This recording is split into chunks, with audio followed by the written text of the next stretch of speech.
Pakistan says United States aid snub will backfire. The decision to suspend more than one-third of American military aid to Pakistan could end up hurting Washington more than Islamabad as the United States seeks to navigate an end to the Afghan war and defeat al-Qaida. Former Pakistani officials and analysts have warned. Yes, this is the warning. Holding back the $800 million in aid is unlikely to pressure Pakistan to increase cooperation with the U.S. and could strengthen those in the government who argue that Washington is a fickle ally who can't be trusted. They said, if you still need the relationship, which clearly the United States does, then it really doesn't make sense to take action at this time because it leaves the United States with less, not more, influence with the Pakistani military, said Maliha Lodi, a former Pakistani ambassador to the U.S. Cooperation cannot be had by punitive actions. Despite billions and billions of dollars in American aid since the attacks on September 11, 2001, the relationship has long been tense because of Pakistan's reluctance to target Taliban militants on its territory who stage cross-border attacks against NATO troops in Afghanistan. The relationship took a nosedive on May 2nd when U.S. commandos staged a covert raid to take out al-Qaeda chief Osama bin Laden in a Pakistani garrison town not far from Islamabad. The raid humiliated the Pakistani military, which ordered U.S. trainers out of the country and reduced bilateral cooperation. Yes, this is how it gets done. The lack of trainers means that planned U.S. equipment cannot be put into service, which reduces some of the needed aid. Also, approximately $300 million from the trimmed aid was intended to reimburse Pakistan for the cost of deploying troops along the Afghan border. But U.S. officials claim that Pakistan has not lived up to pledges to uproot and disrupt Taliban militants and suspected al-Qaeda factions in the border regions. President Barack Obama's Chief of Staff, William Daley, said last Sunday that the United States was suspending $800 million in aid to the Pakistani military until the two countries can patch up the relationship. In Washington, U.S. Secretary of State Hillary Rodham Clinton praised Pakistan as a valuable ally in the fight against terrorism, but acknowledged the relationship is not always easy. She said the decision to hold back some aid does not signal a shift in policy, but underscores the fact that our partnership depends on cooperation. Yes, but what happens when you cut people's checks? Another former Pakistani ambassador to the U.S. said he thought the American strategy to pressure Pakistan was destined for failure.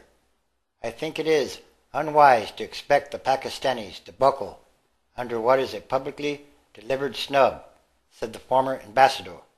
It will strengthen those elements in the armed forces that have always had grave misgivings of the relationship with the United States. Former Pakistani President Musharraf said that the suspension was not in the interest of either nation and could hamper anti-terrorism efforts.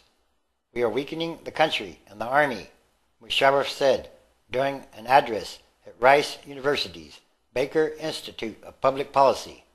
It will have a negative effect, certainly, on the Pakistan Army, on its capability to fight terrorism. The move also stoked anger among ordinary Pakistanis. Our country threw the whole country into the inferno of the war on terror and made poverty our destiny, but it could not appease the Americans, said a 41-year-old information technology specialist in the southern port of Karachi. Many Pakistanis have never forgiven the United States for slapping sanctions on the country in 1990 because of its work to develop a nuclear weapon. The decision came only a year after Pakistan and the U.S. were successful in a decade-long quest to drive the Soviets out of Afghanistan. The sanctions left many Pakistanis with a sense that the U.S. was only interested in a transactional relationship that it could abandon once its interests were served. The former ambassador said the United States decision, "I think it hurts Washington more than it hurts Islamabad," said Lodi, the former ambassador. "Assistance is influence, and when you withhold it or suspend it, you deprive yourself of influence." Pakistan Army Chief General Kayani seemed to preempt the effect of the aid cut in a speech after the bin Laden raid, saying all U.S. military assistance now should be diverted to improve the country's economy and help common Pakistanis. "They want to end any impression that there's some kind of hired help," said Lodi.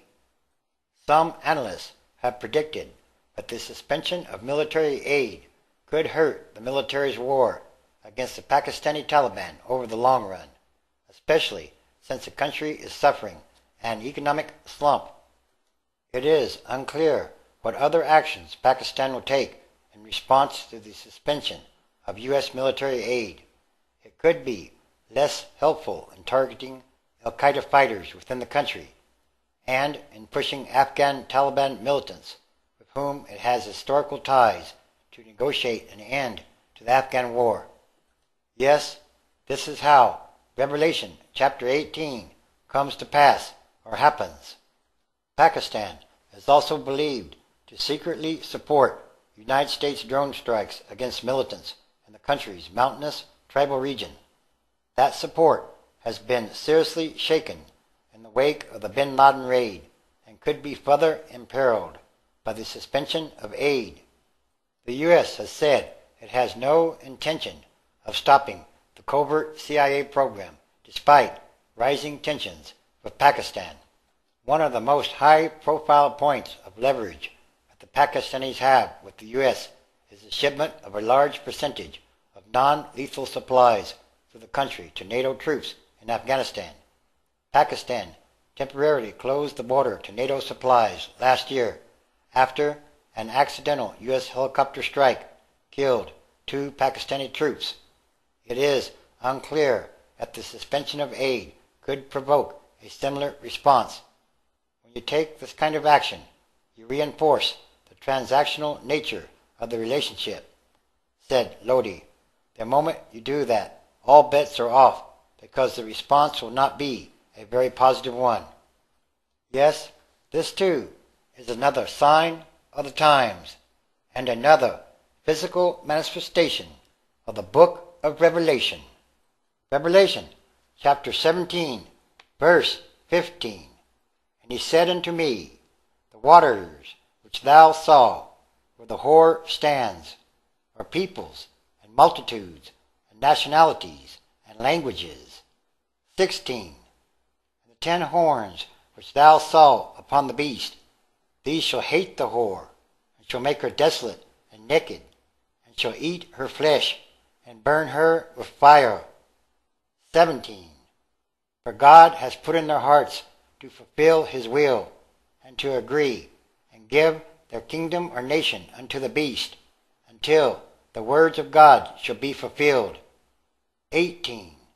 And the woman which thou saw is that great city, which reigns over the kings and leaders of the earth. It's time for all prophecy to be fulfilled, and this is how it gets done. It's called destiny or fate. Everything is connected, and everything is numbered. The 4th angel is sounding.